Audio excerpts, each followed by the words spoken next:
ఓకేనా. రాష్ట్రంలోనే ఒక్కసారిగా ఉష్ణోగ్రతలు పెరుగుతున్నాయి. అదేవిధంగా ఏప్రిల్ మే నెల రాకముందే కూడా ఉష్ణోగ్రత పెరగడంతో అటు చిన్నపిల్లల నుంచి వృద్ధులు కూడా మహిళలు కూడా అంత అవస్థలు కూడా పడుతున్న పరిస్థితి నెలకొంది. అదేవిధంగా మనం చూస్తుంటే ఇప్పటికే 40 డిగ్రీల వరకు కూడా ఉష్ణోగ్రతలు పెరగడంతో కూడా స్థానికంగా బయటకు వెళ్ళే వాళ్ళు కూడా విద్యార్థులతో పాటు కూడా వృద్ధులు కూడా అవస్థలు పడే సంగతి కూడా మనకు తెలుస్తుంది.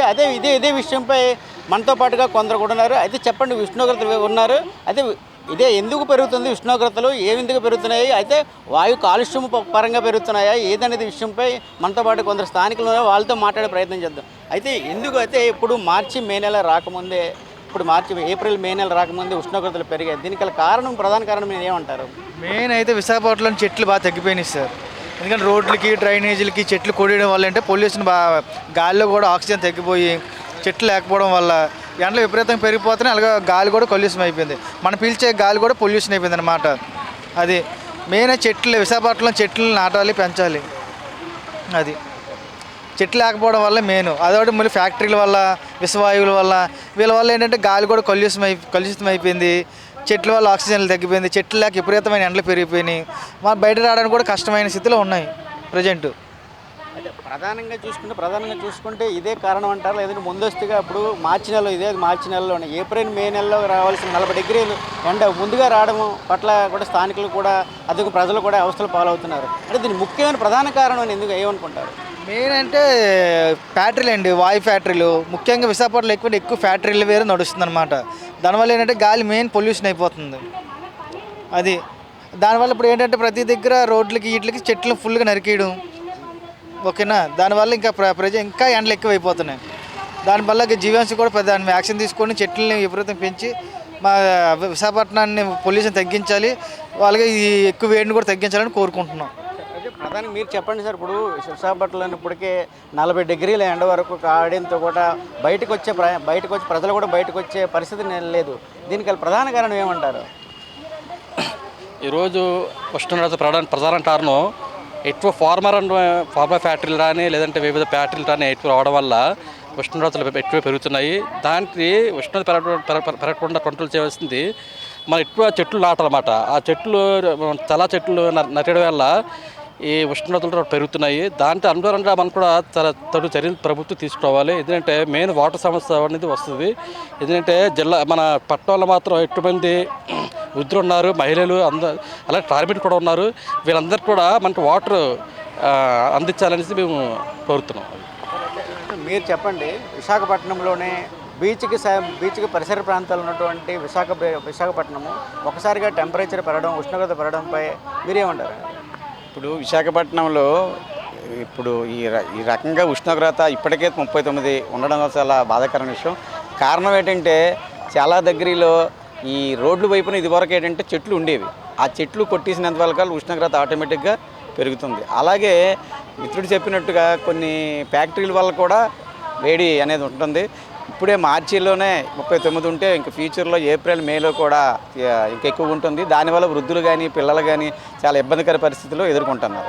కారణం ఏంటి అంటే ప్రభుత్వం దీని మీద చర్యలు తీసుకోవాలి. ఏవో స్వచ్ఛంద సేవా సంస్థలు అక్కడక్కడ రోడ్ల మీద ఏవో వాటర్ సప్లై చేస్తుంది, కానీ జీవీఎంసీ వారు అఫీషియల్గా వాళ్ళు మామూలు స్థావరాలు ఏర్పరిచి జీవీఎంసీ కొన్ని ఏరియాలు ఎక్కడైతే వాటర్ ఎక్కువ మంది ఉంటారో, ఎక్కడైతే జనసంచారం ఎక్కువ ఉంటారో అక్కడ జీవీఎంసీ వారు అధికారికంగా అఫీషియల్గా వాళ్ళు వాటర్ సప్లై చేయాలి.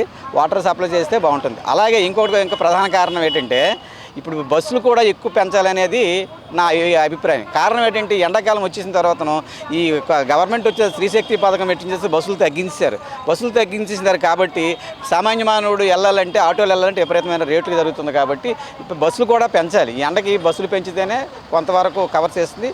నేను ప్రభుత్వానికి ఈ రకంగా విజ్ఞప్తి చేసింది ఏంటంటే బస్సులు పెంచుతూ వాటర్ సప్లై చేయాలనేది నా అభిప్రాయం. అంటే ప్రధానంగా ఏంటంటే ఈ ఎండల వేడి తగ్గేందుకు కూడా నేను ప్రభుత్వం తరపున ఏవైనా సహకారంలో కానీ అవేర్నెస్ క్యాంపులు కానీ చేస్తే బాగుంటుంది అంటారా? అదే చెప్పాను కానీ నేను ప్రభుత్వం తరపున ఇంతవరకు కూడా ప్రభుత్వం ఎక్కడ కూడా ఇదిగో జీవీఎంసీ కానీ లేకపోతే ఇంకొక రకంగానే ఎంఆర్ఓ డిపార్ట్మెంట్ ఎవరు పెట్టలేదు. ఎవరు స్వచ్ఛంద సేవా సంస్థలు ఏంటంటే కొన్ని మజ్జిగ ఇవ్వడం కానీ వాటర్ ఇవ్వడం కానీ సప్లై చేస్తున్నారు. అలా కాకుండా ప్రభుత్వం దాన్ని నిర్వహించాలని నేను చెప్తున్నాను. మీరు చెప్పండి సార్, విశాఖపట్నంలోనే కాకుండా రాష్ట్ర వ్యాప్తంగా ఒక్కసారిగా ఇప్పుడు మార్చి నెలలో ఉన్నాం మనం. ఏప్రిల్ మే నెలలు రాకుండా ఒకసారి ఉష్ణోగ్రతలు పెరగడం పైన మీరేమంటారు సార్? యాక్చువల్గా విశాఖపట్నంలో 35 డిగ్రీలు దాటితేనే, అంటే ఏప్రిల్ మే నెలలోనే వచ్చేసరికి 40 డిగ్రీస్ దాటడం అనేది చాలా అరుదు. కానీ ఈ మార్చి నెలలోనే 40 డిగ్రీస్కి వచ్చిందంటే ముందుగా మనం చెప్పుకోవాల్సింది ఏంటంటే పారిశ్రామికంగా విశాఖపట్నం అభివృద్ధి చెందడం. అలాగే ఏవైతే మనకి ఇంతకుముందు పారిశ్రామికంగా లేకముందు ఉన్నటువంటి చెట్లు చేమలు ఇలాంటి రోడ్ సైడ్లు ఉన్నటువంటి ఈ విస్తీర్ణానికి సంబంధించి చెట్లు అవి కొట్టడం, తర్వాత ఏంటంటే వర్షాభావ పరిస్థితులు కూడా సమయానికి లేకపోవడం, ఇవన్నీ కూడా ఉష్ణోగ్రతలు పెరగడానికి మొదటి కారణం. తర్వాత ఏంటంటే ఇప్పుడు రియల్ ఎస్టేట్ పరంగా కూడా చుట్టుపక్కల ప్రాంతాలన్నీ కూడా అభివృద్ధి చెందుతూ చెట్లు అన్నీ కొట్టడం వల్ల కూడా మనకి ఎవాపరేటివ్ సిస్టంలో ఇంతకుముందు సకాలంలో పడడానికి ఏంటంటే చెట్లు చల్లదనం, ఈ మనకి కొండవాళ్ళ ప్రాంతాలన్నీ కూడా సక్రమంగా అన్నీ ఉండటం, వీటిల్లోనే అధికంగా మెయిన్ ఏంటంటే విశాఖపట్నం ఎప్పుడు కూడా ఈ ఎంత సమయంలో అయినప్పటికీ హ్యూమిడిటీ అనేది ఉంటుందండి ప్రాంతంలో. దాని తగ్గట్టు వాతావరణం అనుకూలిస్తూ ఉండేది ఈ చెట్లు వీటి వలన.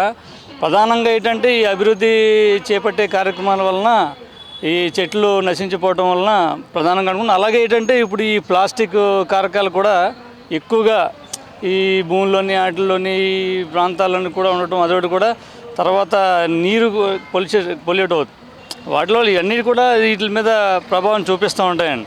మాకు తెలిసిన దీని ప్రకారం ముఖ్యంగా ఏంటంటే అవేర్నెస్ కార్యక్రమాలు తీసుకొస్తూ, అలాగే రియల్ ఎస్టేట్ ఎంత చేసినా కూడా అక్కడ కూడా చాలా ఖాళీ భూములు పడేస్తున్నాయండి సైట్ల వల్ల. వాటిల్లో కూడా కొంత ఏరియా అనేది చెట్లు నాటించడం వలన డెఫినెట్గా మళ్ళీ వాతావరణం అనేది యథాస్థితికి వస్తుంది. దానివల్ల డెఫినెట్గా ఎండలు అనేవి తగ్గుముఖం పడతాయనేది మా తాలూకా భావన. ఏదైతే మనం చూసుకోవచ్చు, భూగర్భ జలాలు తగ్గే విధంగా ప్రజల్లో కూడా అవగాహన కార్యక్రమాలు పెంపొందించుకోవాలి. అదేవిధంగా అటువైపు కూడా ఏదైతే చెట్లు అయితే ఇక్కడైతే కాంట్రాక్టర్ వర్కర్లు, అదేవిధంగా ఏదైతే మన ఈ స్థితిలో ఏవి చెట్లు నాటే విధంగా ప్రజలు కూడా ఒక రకంగా అవేర్నెస్ కార్యక్రమాలు సంపాదించే విధంగా కూడా ప్రజల్లో కూడా మార్పు రావాలని కూడా స్థానికులు చెప్తున్న పరిస్థితి నెలకొంది. కెమెరామెన్ అరుణ్తో నరసింహ, ప్రైమ్ 9 విశాఖపట్నం.